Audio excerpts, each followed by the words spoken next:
Bonjour et bienvenue dans En l'intervalle, le podcast sur l'animation sous toutes ses formes. Et non, on n'est pas mort, même si ça fait au moins 8 ans qu'on n'a pas enregistré de nouvel épisode, et encore plus depuis qu'on en a publié un. Aujourd'hui, on se retrouve avec Alexandre Caudal, puisqu'il est parti à l'assaut du festival du film d'animation de 2025 à Rennes, et il a fait des découvertes qui valent le coup d'être explorées. Bonjour Alexandre. Salut. Pour commencer, je te propose que tu nous fasses une petite présentation du Festival du film d'animation de Rennes, qui, il me semble, n'était pas à Rennes avant, il était autre part. Alors effectivement, c'est un festival qui est organisé par l'AFCA, l'Association française du cinéma d'animation, qui remonte à André Martin au moment où on commence à parler de cinéma d'animation. Ils organisent également la fête du cinéma d'animation qui arrive à l'automne. Vous avez probablement vu passer des choses dont ils sont à l'origine. Et le Festival national du film d'animation, auparavant, avait lieu en périphérie de Rennes, à Bru. Et encore avant, il n'était même pas situé en Bretagne, mais en région parisienne. Et il a connu différentes périodicités également. Enfin bon. Ça, c'est inédit quand même. Un festival de Rennes qui a auparavant été en région parisienne. Généralement, c'est pas comme ça que ça se passe. C'est plutôt dans l'autre sens. En général, c'est des festivals bretons qui finissent par déménager à Paris quand ça se passe bien pour eux. Ouais. Et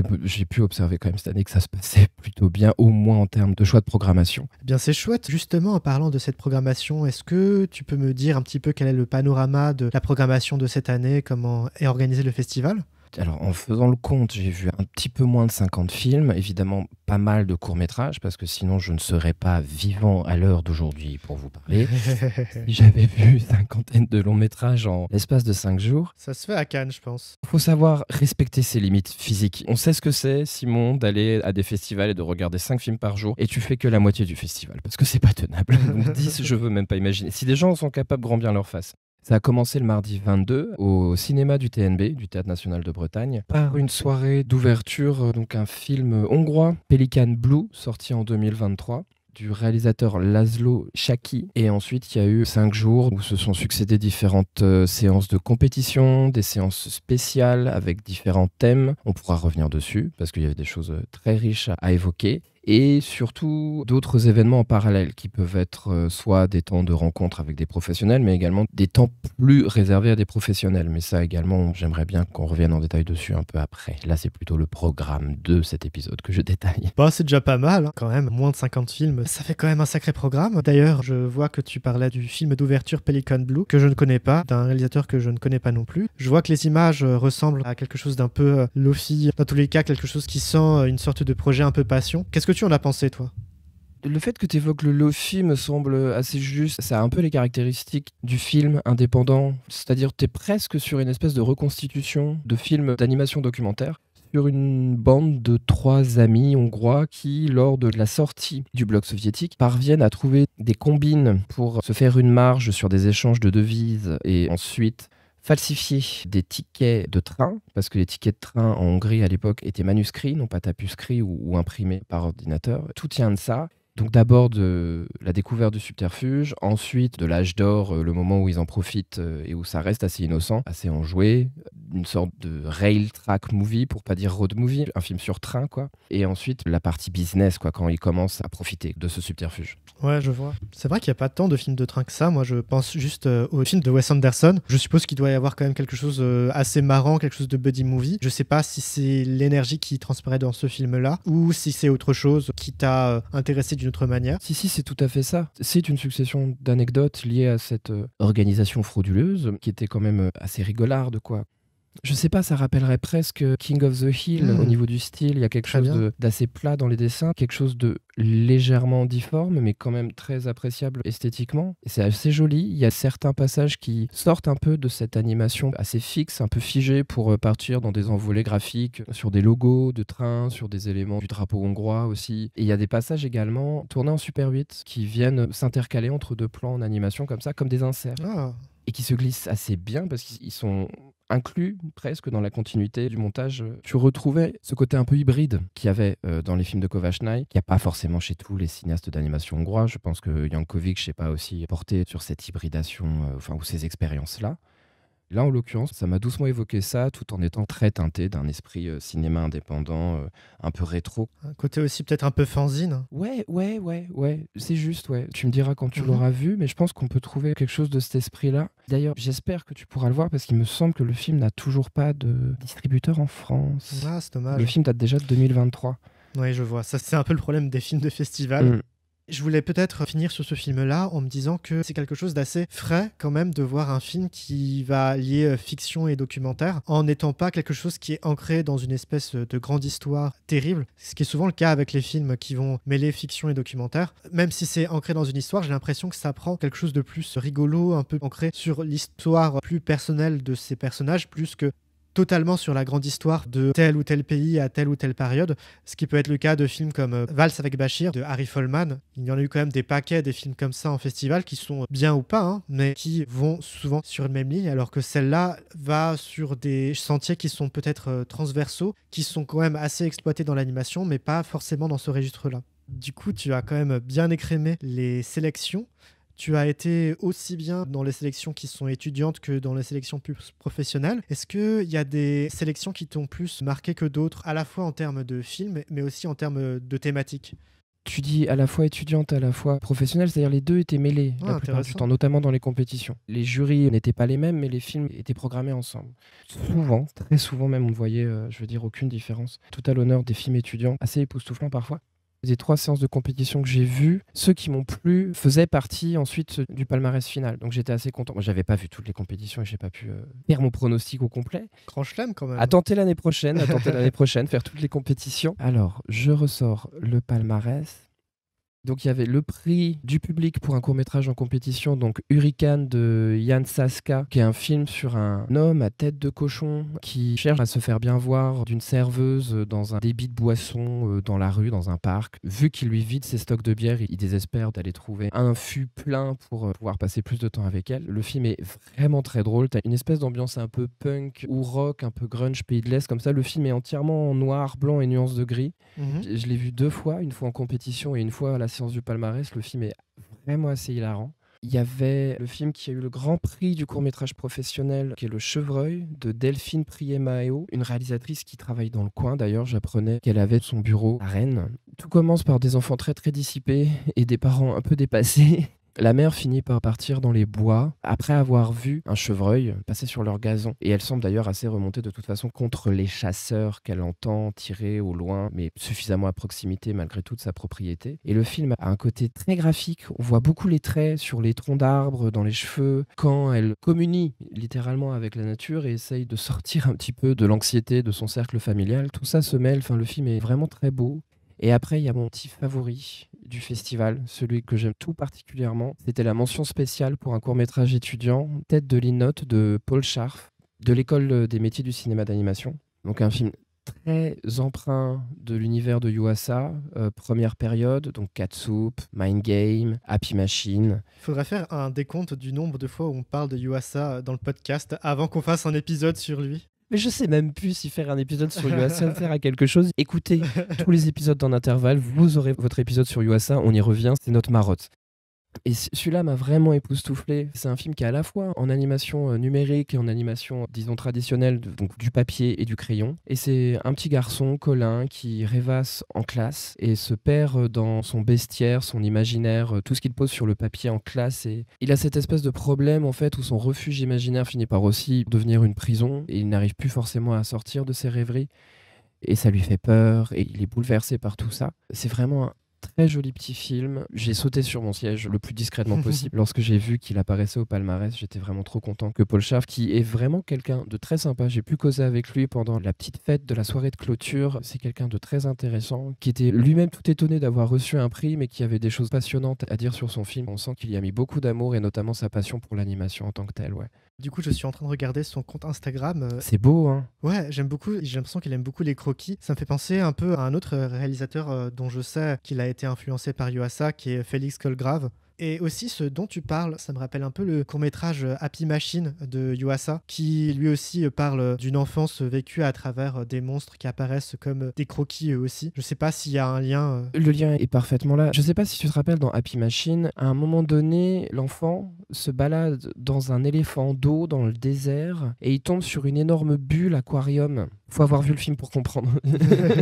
Mais il y a un moment dans Tête de Linotte, Colin pleure et les larmes sont vraiment animées de la même manière, comme une espèce de gelée très ronde, des traits simples, et tombe comme ça d'une manière très lourde, et la façon dont elle se disperse en petites paillettes d'eau. Il connaît Happy Machine et je lui avais dit que c'est surtout son animation d'eau. Je lui ai posé directement la question, est-ce que tu connais Masaki Yuasa sur le bout des doigts? Parce que vraiment c'est ce genre de détails qui font que Yuasa me plaît autant.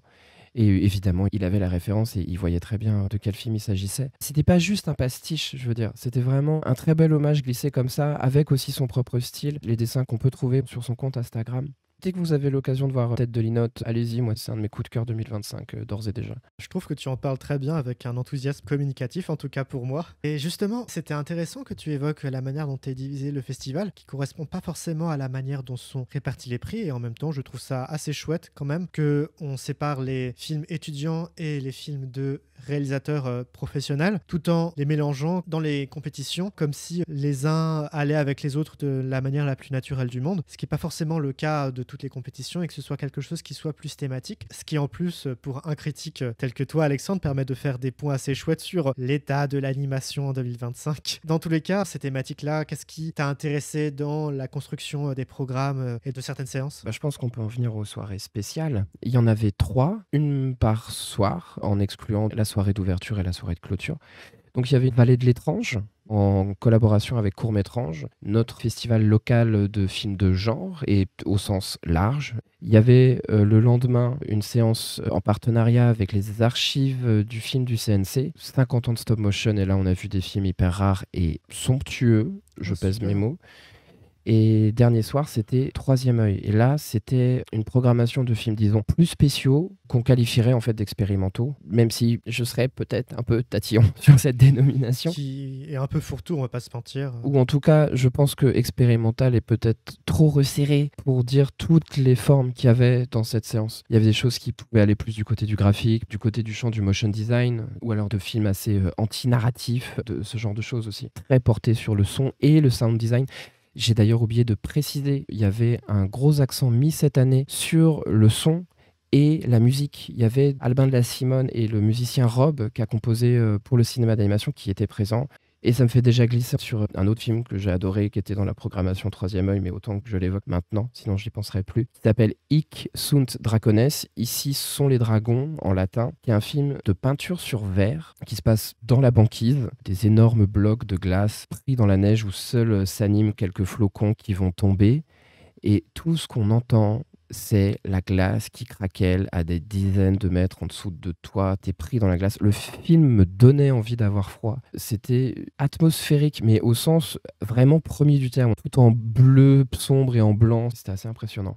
N'empêche, la phrase « ça me donne envie d'avoir froid », c'est quand même quelque chose qu'on prononce pas assez souvent, donc je suis content qu'un film provoque cette sensation-là. Dans tous les cas, c'était plutôt une organisation cohérente et intéressante selon toi? D'après moi, oui, avec les compétitions qui passent en revue plein de choses. Les séances de long métrage aussi que j'ai oublié d'évoquer, qui ne sont pas des exclusivités, elles sont réservées à Annecy. Il y avait le dernier film de Claude Barras, Sauvage, un des derniers films de Michel Hazanavicius, La plus précieuse des marchandises, qui a reçu le prix André Martin, qui permettait un peu de refaire aussi un passage en revue de ce qui s'était fait l'année passée en animation. Je trouve ça bien qu'il y ait comme ça des focus plus particuliers, soit sur des films de patrimoine qui permettent de revoir des choses qu'il serait vraiment dommage d'oublier, comme le Barbe Bleue d'Olivier Gillon. Je pensais que le plus beau Barbe Bleue en stop motion, c'était celui de Jean Pinlevé. Et bah la bataille est rude, hein. Pour moi c'est un ex-aequo.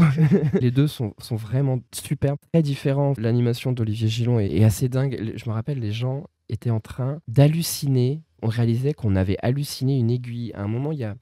J'ignore si c'est la dame de compagnie de l'épouse de Barbe Bleue ou sa belle-mère, je me rappelle plus très bien du conte. Elles sont toutes les deux dans une chambre et la dame de compagnie ou la belle-mère coud. Il n'y a pas d'aiguille, il n'y a pas de fil. On entend juste le son et on voit les doigts de la marionnette qui plante, se soulève, tac. et le tissu qui se dresse lorsqu'on arrive au bout du fil. Mais il n'y a pas de fil, il n'y a pas d'aiguille et tout le monde a vu du fil et une aiguille. Non, c'était vraiment superbe. Il y avait un truc très tchèque, ça faisait un peu penser à des marionnettes à la Trenka, quelque chose comme ça. Je ne sais pas si le film est disponible parce que ça a l'air d'être une restauration toute récente, mais c'est vraiment assez incroyable. De toute façon, il s'agissait un peu d'une séance plus délicate. Il y avait aussi Le Sans Nom de Violaine Lécuyer, film tourné au banc-titre, en papier découpé, qui est tout en mouvement hyper simple, avec un petit garçon qui tisse des toiles d'araignée dans une grotte avant d'aller sur la plage et de jouer avec une petite fille à la balle. Enfin, des trucs qui ne peuvent exister que en papier découpé. Pour Valet de l'étrange, c'était une séance très intéressante, mais je dois quand même dire, à la fin, c'était un peu dur. J'ai beaucoup d'expériences assez traumatiques quand même, parce qu'on était vraiment sur des films plus ou moins body horror, assez gore. 2 films d'ailleurs qui utilisaient une iconographie, Liminal Spaces, ce que je trouvais assez rigolo. Voir de la culture internet qui débarque sur les écrans, c'est toujours intéressant à noter. Il y avait Underground Invaders, où il faut imaginer un réseau de métro capable de digérer ses usagers. Le film me rappelait un peu les films de Jérémy Perrin. Il y avait quelque chose un peu comme ça à la Balaque aussi. Ça permettait de vraiment faire un tour assez large et de se rendre compte que l'animation, c'est décidément pas des petits Mickey, mais ça, on le sait tous très bien.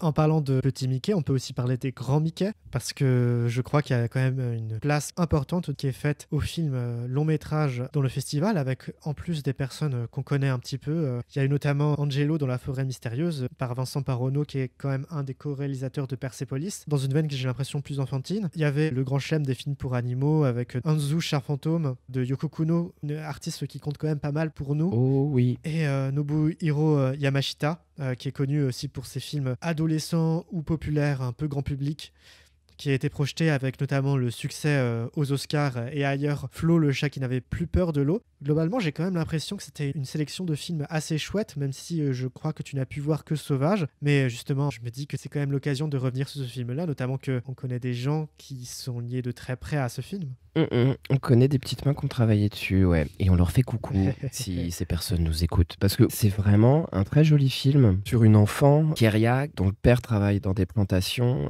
qui mordent de plus en plus sur les forêts primaires.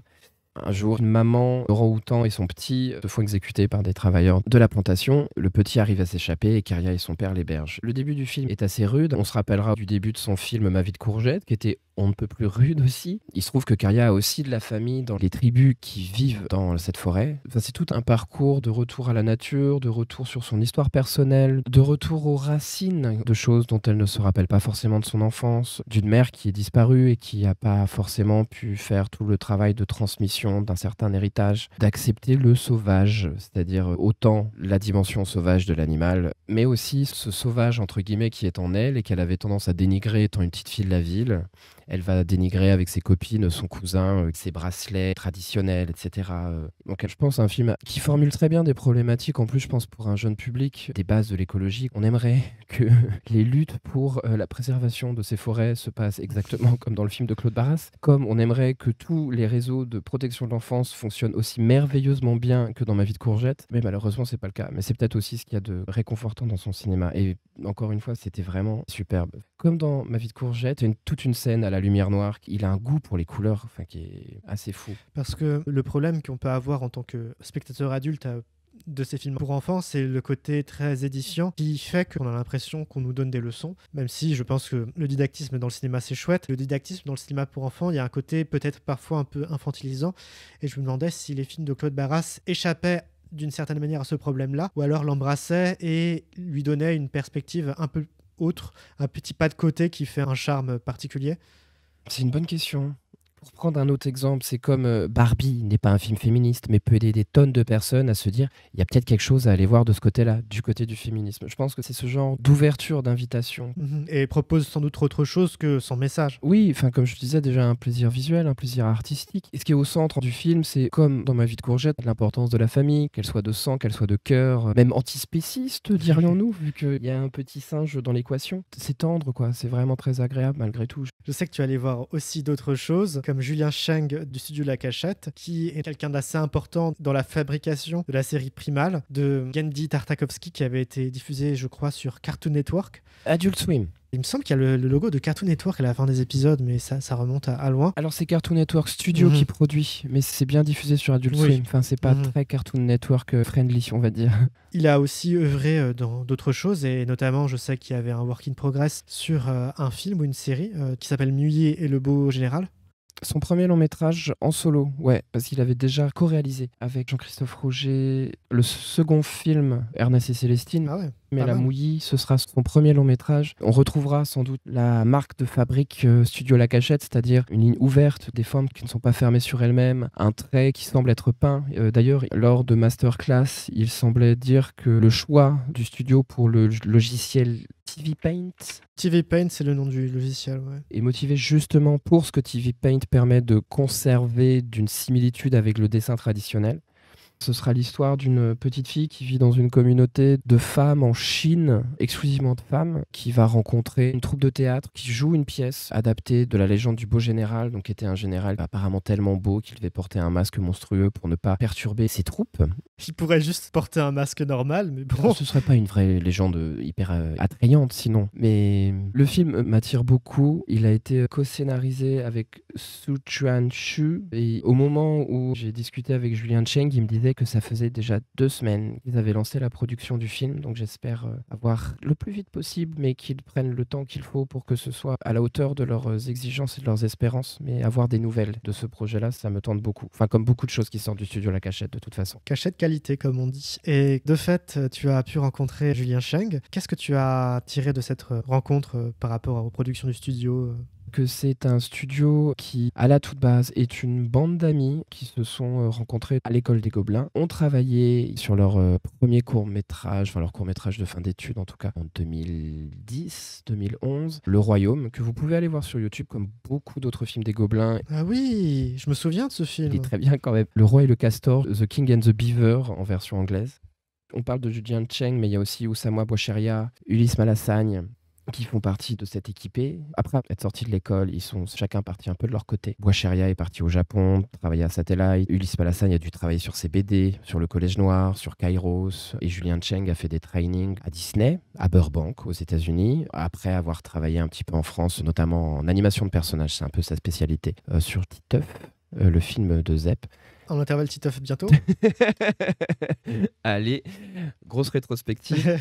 Si tu veux, c'est en voyant au bout de ces 6 mois que les studios Disney ne permettaient pas tellement de travailler sur de l'animation 2D qui reste vraiment leur fer de lance et ce qu'ils aiment tous les 3 le plus faire, qui avaient une projection par semaine d'organiser pour leurs équipes d'animateurs les Inspirational Day, qui étaient quasi exclusivement constitués d'animations européennes et asiatiques et beaucoup de films étudiants.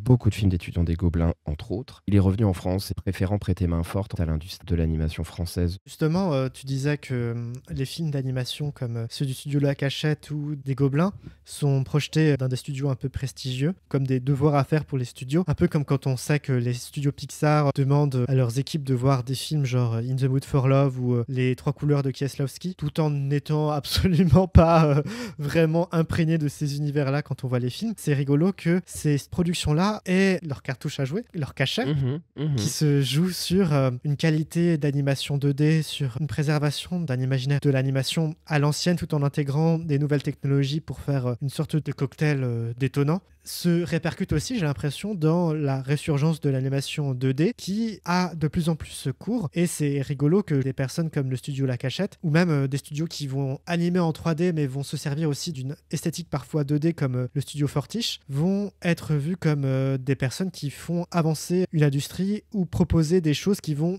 ensuite influencer des grosses pontes. Je trouvais ça intéressant quand tu reportais ce que disait Julien Cheng, comme si la carte à jouer, c'était aussi la carte de la technicité autre à mettre en place comme quelque chose qui porte l'animation à la française. Oui, ce serait leur vœu. Mais dans les faits, c'est un studio qui a une dizaine d'années et qui a mis du temps avant de décoller et de rencontrer le succès qu'on lui connaît, qui a eu au tout début le petit trailer qu'ils avaient fait pour Kairos, qui était, si l'on veut, leur carte de visite. C'est du gros flex d'animation. Le petit court-métrage est assez sidérant. C'est presque triste qu'il n'y ait pas vraiment eu de série ou ne serait-ce que de court-métrage un petit peu plus long à l'issue de ça.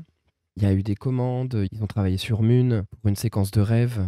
Et d'ailleurs, c'est grâce à Moon que Genndy Tartakovsky les a découverts à Annecy. Ils se demandaient qui a fait cette séquence d'animation en 2D au milieu d'un film en 3D. Ça a dû se faire vers 2018-2019. C'est à ce moment-là en fait que tout a décollé, quand il y a eu une espèce d'énorme boom de l'animation 2D et 3D grâce à l'explosion des plateformes de streaming. À partir de là, tout s'est accéléré pour la cachette. Ils ont eu coup sur coup, grâce à un producteur de Netflix, ils ont pu entrer en contact avec Tim Miller et produire l'animation pour Sucker of Souls d'Owen Sullivan, donc un des épisodes de Love, Death and Robots saison 1. Ensuite, ils reçoivent la demande de Genndy Tartakovsky. Il d'ailleurs leur a fait un peu peur parce qu'ils sont assez éloignés de cette animation très cartoon de Tartakovsky, mais voyant l'animatique assez fou de Tartakovsky qui fait tout lui-même, les voix, la psychologie, le bruit des tyrannosaures et des hommes des cavernes, ils se sont rendus quand même compte que ok, c'est complètement fou comme projet. À la base, ça n'était qu'un court-métrage de 20 minutes, mais un court-métrage muet sur un homme des cavernes et une femelle tyrannosaure qui s'allient pour pouvoir survivre et se venger aussi de la perte de leurs familles respectives. Dans ce côté très pulp et très violent, il y avait malgré tout une espèce d'émotion hyper forte qui passait sans aucune ligne de dialogue, juste avec de l'animation. Donc c'est ce défi-là, je pense, qui les a vraiment motivés, d'autant qu'ils ont pu conserver une partie de leurs pattes. Le travail avec Tartakovsky, c'est un tel bourreau de travail qu'en fait, il va reprendre les dessins, il va pas te dire non, est-ce que tu peux le refaire comme ça? Il va te renvoyer une version corrigée et si tu veux, il s'agissait vraiment d'un dialogue de dessinateur et d'animateur, quoi. Donc tout s'accélère, le court-métrage avait tellement bien marché, la Warner a greenlighté direct la saison 1 et la deuxième saison de Primal. Et à partir du moment où on a vu le succès qu'a eu cette série, la reconnaissance que ça a permis à Tartakovsky d'acquérir. Elle a gagné des Emmy cette série, oui. 5, ouais. Waouh. Osama Boisheria et Julian Cheng en ont un chacun, je crois. Donc après, ils ont continué à bosser avec Tartakovsky sur une autre série très atypique, Unicorn Warriors Eternal. Faut s'imaginer une espèce de soap opéra de super-héros dans un univers steampunk victorien avec des designs à la Fleischer Studios. C'est très étonnant. Le studio ne faisait que monter. Ils ont dû monter jusqu'à peu près 150 personnes qui travaillaient à la cachette. Sachant qu'au début, ça a commencé dans la mezzanine d'un bureau d'une agence de communication pour laquelle ils faisaient des animations 2D. Ça a commencé tout petit. Ce studio me pose quand même une question. Ça pourra faire le lien avec la partie professionnelle, ce qui est assez chouette parce que c'est quand même un pan du festival et des festivals qu'on n'aborde pas beaucoup, notamment dans la critique. Je me demandais s'il n'y avait pas aussi un petit effet à double tranchant, c'est-à-dire que j'ai l'impression que les productions de la cachette, notamment celles qui sont mises en avant sur leur site, sont des productions qui sont presque là pour enrichir un portfolio plus que comme des œuvres qui valent pour elles-mêmes, ce qui est un constat assez dur à faire, mais que j'ai parfois l'impression d'avoir quand je regarde certaines œuvres qui sont faites en animation et présentées dans des festivals ou même sur YouTube. C'est-à-dire qu'on met en avant une technique et qu'au final, c'est là pour enrichir le studio de projet, pour montrer de quel bois il se chauffe et faire d'autres séries. Mais séries et courts-métrages, notamment, je vois qu'ils ont un Star Wars Vision. Je me demandais si ça pouvait pas être une limite de ces studios-là qui sont nickel techniquement, parce que quand même les images qui sont faites sont quand même assez impressionnantes, mais qui pouvaient au bout d'un moment tourner un peu à vide. Alors déjà, je ne veux pas manquer de rebondir sur l'évocation de L'espionne qui dansait, The Spy Dancer, qui est un épisode que Julian Cheng a réalisé en 2022 pour la série d'anthologie Star Wars Vision, donc dans la deuxième saison. C'est les danses serpentines des cabarets de Montmartre du début du XXe siècle dans l'univers Star Wars. C'est un énorme kiff de voir du tissu bouger dans tous les sens et être utilisé en plus comme une arme contre l'Empire. Super beau projet. Où on sent, et ça me permet de commencer à répondre à ta question, qu'arrivé à un certain moment, les équipes à la cachette, non seulement les membres fondateurs, mais aussi les personnes qui sont rentrées stagiaires, sortant de l'école. D'ailleurs, un directeur artistique français qui bosse au Japon sur One Piece, je sais que tu connais son nom. Oui, je connais son nom, mais je l'ai oublié malheureusement. Chansard, mince. Vincent Chansard, non? C'est surtout Simon qui le connaît. C'est Vincent Chansard, oui. Qui était stagiaire du coup de Julian Cheng avant de partir bosser sur One Piece au Japon. Et c'est à force de commandes qui sont effectivement à intégrer dans un portfolio que tu vois les réalisateurs qui arrivent petit à petit à monter leur propre projet. Et quand tu vois Le Collège Noir, la série réalisée par Ulysse Malassagne, qui est disponible sur France TV, allez voir ça. D'autant que la deuxième saison devrait pas trop tarder. On croise les doigts. Série d'aventure avec des enfants en Auvergne, basée sur les légendes françaises, tout un folklore qu'on n'a vraiment pas l'habitude de voir dans le dessin animé fantastique. Enfin, on l'évoquait, le prochain long métrage de Julian Cheng, il me semble aussi que Osama Boisheria est sur un projet de série depuis un certain temps. Mehdi, avis de passage. Oui, j'ai vu le court-métrage. C'est sur un jeune homme qui est un livreur, il me semble, non? C'est ça, en banlieue parisienne, d'origine maghrébine. Encore un truc qu'on voit pas vraiment dans le monde de l'animation. La cachette peut avoir l'air comme ça d'être un petit miracle. Ils ont fait des rencontres au bon moment, mais c'est surtout énormément de travail. Quand on voit la quantité d'épisodes qu'ils ont dû travailler, des centaines de personnes ensemble pendant 1 an. Et ce qui est miraculeux, c'est qu'ils tiennent encore aujourd'hui et qu'ils continuent de faire des films et qu'ils n'aient pas perdu la flamme. C'est ça que je trouve miraculeux. Mais ça me permet de revenir aussi sur ce volet pro. Je suis en train de faire un très long tunnel, mais en vrai, les idées s'enchaînent tellement bien. C'est que cette bulle des plateformes qui a permis à énormément de choses de se créer, donc autant des programmes, voire même permettre plus de formation et d'écoles, Et aussi des est anthologies. en train petit à petit de disparaître. Ah oui? Oui, on retrouvait des formes qu'on n'avait pas vues depuis assez longtemps, quoi. Les formes anthologiques à la Métal Hurlant, quoi, c'est quelque chose qu'on voyait plus. Et malheureusement, les plateformes de streaming, donc Netflix ou Disney, les financements chutent assez abruptement, quoi. Et donc la série TV qui a tendance à être une sacrée locomotive dans le secteur économique français en termes d'exportation ou de production de commandes, de production déléguée. Enfin, ça fait qu'il y a un peu une crise de financement quoi, au niveau de toute cette industrie-là, qui n'est pas aidée non plus par la crise des financements de la télévision et par l'IA générative, qui vient en plus rajouter un peu le bazar Ouais. là-dedans. C'est fou parce que au final, j'ai quand même l'impression que des séries françaises qui ont fait parler d'elles, comme Arcane, ont des énormes succès. Hein.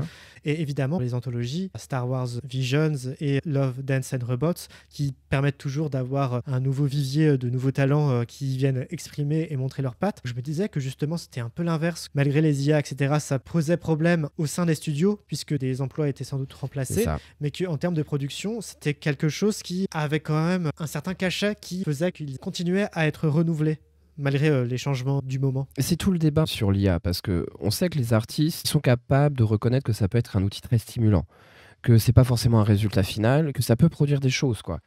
En revanche, si on le prend d'un côté plus industrieux, plus capitaliste, en fait, ça va permettre de réduire de la main-d'œuvre et de faire des remaniements sociaux. Ça devient plus embêtant. Il y a énormément de professionnels qui vont se retrouver bien embêtés pour pouvoir retrouver du boulot. Et j'en discutais avec les quelques professionnels et artistes que je croisais sur le festival, dont certains sont des amis. C'est une inquiétude qui parcourait souvent les échanges qu'il y avait, donc que ce soit les line-up, les tables rondes. Ces problématiques qui se posent au milieu de l'animation, ouais, le mettent sacrément en crise. Ça chamboule pas mal de repères. Je suppose que c'était le sujet principal. Est-ce qu'il y avait quand même d'autres thématiques un peu importantes lors du volet professionnel de ce que tu en sais? Malheureusement, je n'ai pas assisté tellement au pitch et au line-up, donc ils sont plutôt des exercices à destination des producteurs. Il y avait des matinées avec des réalisateurs. Il y avait également une exposition d'une animatrice Gazaoui en stop motion qui travaille avec des enfants. Oh. Et il y avait un focus sur le son. Il y avait une masterclass de Céline Ronté sur les doublages et les voix dans le cinéma d'animation. Des masterclass avec à la fois Albin de la Simone et Rob. Tout ça était gratuit en plus, accessible au public. J'espère d'ailleurs que le festival rendra tout ça disponible. Normalement, c'est capté et enregistré. Donc, c'est des contenus, je pense, précieux en termes de ressources d'information. Je pense aussi que le doublage sera peut-être un des secteurs de l'animation en particulier, mais du cinéma en général, qui sera le plus rapidement touché par l'IA. Oh, il l'est déjà. Je sais pas si tu avais entendu parler d'un documentaire que j'ai pas vu qui s'appelle Touche pas à ma VF, qui justement revient sur ces questions-là avec un angle plutôt anti-IA. J'ai l'impression que c'est quand même déjà quelque chose qui menace très sérieusement les comédiens de doublage.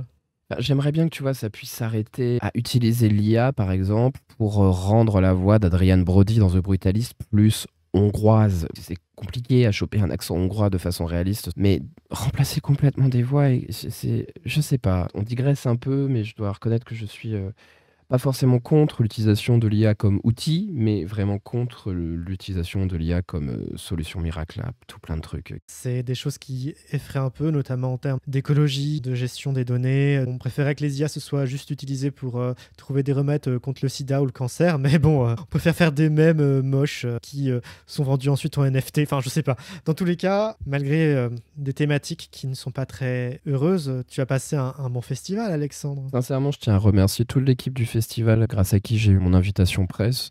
Isabelle Vanini, Jeanne Fromer, Estelle Lacaux.